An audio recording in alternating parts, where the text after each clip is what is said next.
Welcome to our channel. Today Bible verse in Tamil.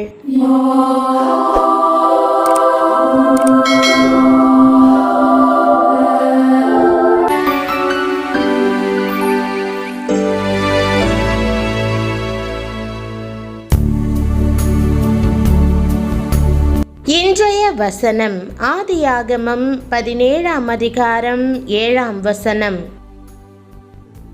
கிறிஸ்துவுக்குள் பிரியமானவர்களே, நம்முடைய ஆண்டவரும் இரட்சகருமான இயேசு கிறிஸ்துவின் வல்லமையுள்ள நாமத்தில் உங்களை வாழ்த்துகிறேன். தேவன் இன்றைக்கு உங்களோடு ஓர் உடன்படிக்கை செய்து கொள்ள விரும்புகிறார். உனக்கும் உனக்கு பின்வரும் உன் சந்ததிக்கும் நான் தேவனாயிருக்கும்படி எனக்கும் உனக்கும் உனக்கு பின் தலைமுறை தலைமுறையாக வரும் உன் சந்ததிக்கும் நடுவே என் உடன்படிக்கையை நித்திய உடன்படிக்கையாக ஸ்தாபிப்பேன் என்ற வாக்குதத்த வசனத்தை இன்று நாம் தியானிப்போம். இந்த உடன்படிக்கையை தேவன் ஆபிரகாமோடு பண்ணினார். அவர் ஆபிரகாமை அவனுடைய தகப்பன் வீட்டை விட்டு தாம் காண்பிக்கும் இடத்திற்கு செல்லும்படி கூறினார். நாள் கணக்கில், மாத கணக்கில், மைல் கணக்கில் பயணித்தாலும் தேவன் தன்னை எங்கே அழைத்து செல்கிறார் என்பதை கேட்காமல் கர்த்தரின் கட்டளையை அப்படியே பின்பற்றும்படி ஆபிரகாமுக்கு கூறப்பட்டிருந்தது. ஆபிரகாம் தன் மனைவி மற்றும் வேலைக்காரர்களுடன் குடும்பமாக நடந்தான். தாமே ஆபிரகாமுக்கு மிகப்பெரிய பலனாயிருப்பதாக அவனோடு செய்த உடன்படிக்கையின் ஒரு பகுதியாக தேவன் வாக்கு கொடுத்தார். ஆபிரகாமை பெருகச் செய்து பெரிய ஜாதியாக்குவதாகவும் தேவன் வாக்கு கொடுத்தார். ஆபிரகாம் எல்லாவற்றையும் விட்டுவிட்டு கர்த்தரை நம்பி பின்பற்றியதால் தேவன் இவை எல்லாவற்றையும் செய்தார். இன்றைக்கு தேவன் அதே உடன்படிக்கையை உங்களோடு செய்கிறார். நீங்கள் அவர்கள் நடுவிலிருந்து புறப்பட்டு பிரிந்து போய் அசுத்தமானதை தொடாதிருங்கள் என்று கர்த்தர் சொல்லுகிறார். அப்போது நான் உங்களை ஏற்றுக்கொண்டு உங்களுக்கு பிதாவாய் இருப்பேன்.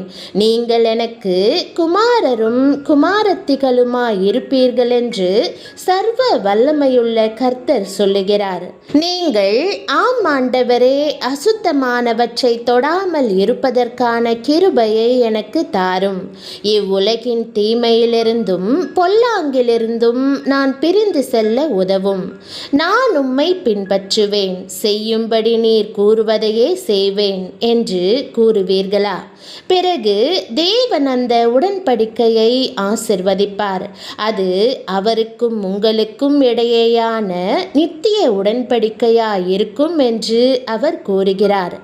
மலைகள் விலகினாலும் பர்வதங்கள் நிலை பெயர்ந்தாலும் என் கிருபை உன்னை விட்டு விலகாமலும் என் சமாதானத்தின் உடன்படிக்கை நிலை பெயராமலும் இருக்கும் என்று உன்மேல் மனதுருகுகிற கர்த்தர் சொல்லுகிறார். ஆம், தேவனுடைய கிருபை உங்களிடமிருந்து ஒருபோதும் எடுத்துக்கொள்ளப்பட மாட்டாது.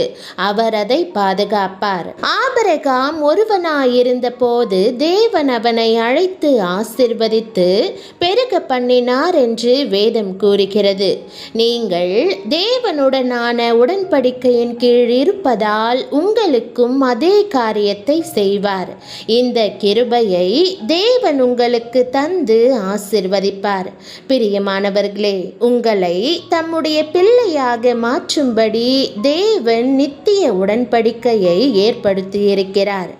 இந்த உடன்படிக்கை என்ன?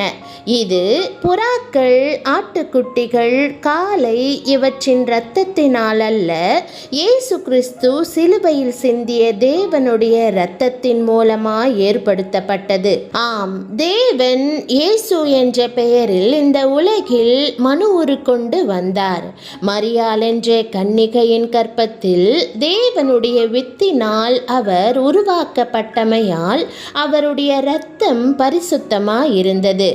எந்த மனுஷனாலும் தொடப்படாத அந்த கன்னியின் கருவில் தேவன் இயேசுவாக மாம்சமானார். அவருடைய இரத்தமானது தேவனுடைய பரிசுத்த இரத்தமாயிருக்கிறது.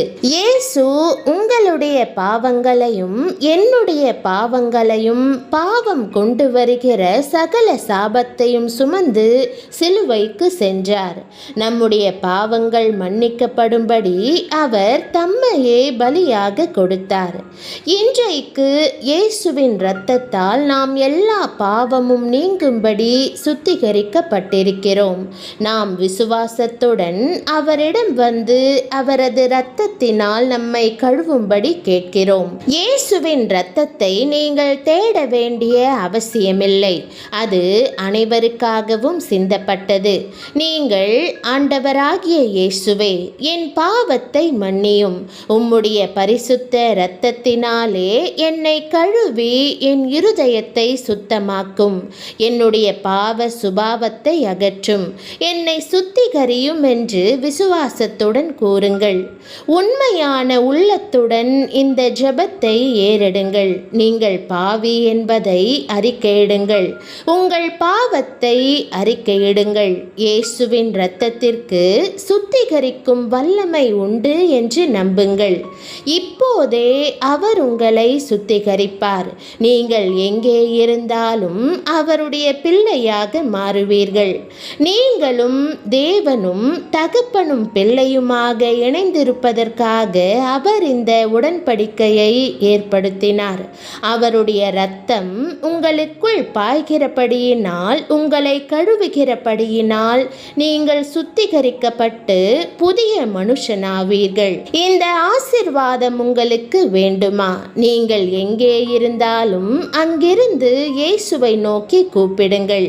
இப்போதே உங்களால் இயேசுவின் பிள்ளையாக மாற முடியும்.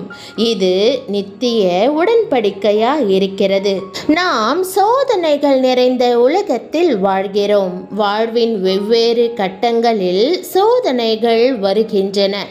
ஆனால் எப்பொழுதெல்லாம் சோதனை நேருகிறதோ அப்போதெல்லாம் ஆண்டவர் உனக்காக நான் இரத்தம் சிந்தினேன் என்று நினைவுபடுத்துவார். நீங்கள் கூப்பிடும்போது அவருடைய இரத்தம் உங்களுக்காக நன்மையானவை பேசும், உங்களை பலப்படுத்தும், பாவத்திலிருந்து உங்களை பாதுகாக்கும்.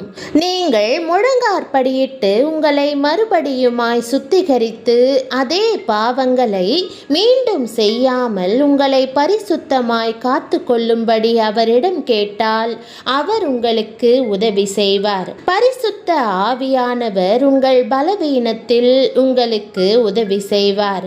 அவர் உங்களை பாதுகாப்பார். ஆகவே இன்றைக்கு உங்களை அவரது இரத்தத்தினால் கழுவும்படி அவருடைய ஆவியினால் நிரப்பும்படி கேளுங்கள். அவருடைய ஆவியானவர் தீய ஆவி, பிசாசின் பொல்லாத ஆவி கொண்டு வரும் சோதனைகளிலிருந்தும் தாக்குதல்களிலிருந்தும் உங்களை பாதுகாப்பார். ஆம், மலைகள் விலகலாம், பர்வதங்கள் அசைக்கப்படலாம், ஆனால் ஆண்டவர், உன்னுடன் நான் செய்த என் உடன்படிக்கை ஒருபோதும் விலகாது, அசைக்கப்படாது என்று சொல்கிறார். அதுவே உங்களை தம்முடைய அன்பின் பிள்ளையாக காத்து கொள்ளும்படி தேவன் உங்களோடு செய்த உடன்படிக்கையாய் இருக்கிறது. இயேசுவிடம் வாருங்கள். நம்பிக்கையுடைய சிறைகளே, உங்கள் அரணுக்கு திரும்புங்கள். இரட்டிப்பான நன்மையை தருவேன் என்று ஆண்டவர் கூறுகிறார்.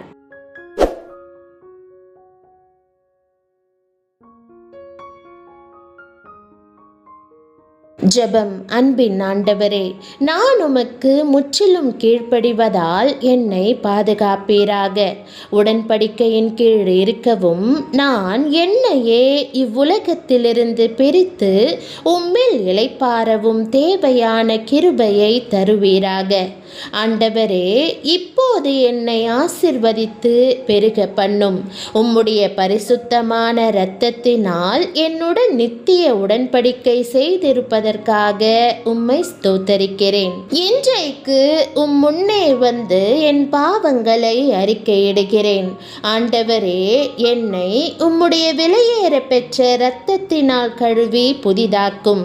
எல்லா பாவ எண்ணங்கள், வார்த்தை, செயல்களும் நீங்கும்படி என்னை சுத்திகரித்தருளும். உம்முடைய பரிசுத்த ஆவியினால் என்னை நிரப்பி என் பலவீனத்தில் எனக்கு உதவி செய்யும். எல்லா சோதனைகளிலிருந்தும் பொல்லாங்கனின் சதி ஆலோசனைகளிலிருந்தும் என்னை காத்து கொள்ளும். தகப்பனே, உமக்கு அன்பான பிள்ளையாக எப்போதும் நான் உம்மோடு இணைந்திருக்கும்படி செய்யும்.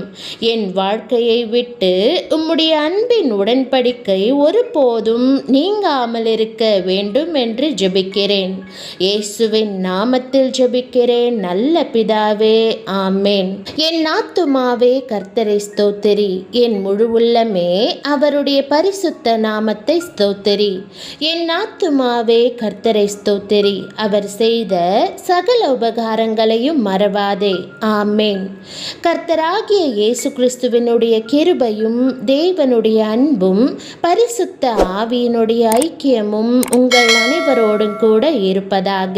ஆமேன். தேவனுடைய நாமம் மகிமைப்படுவதாக. ஆமேன்.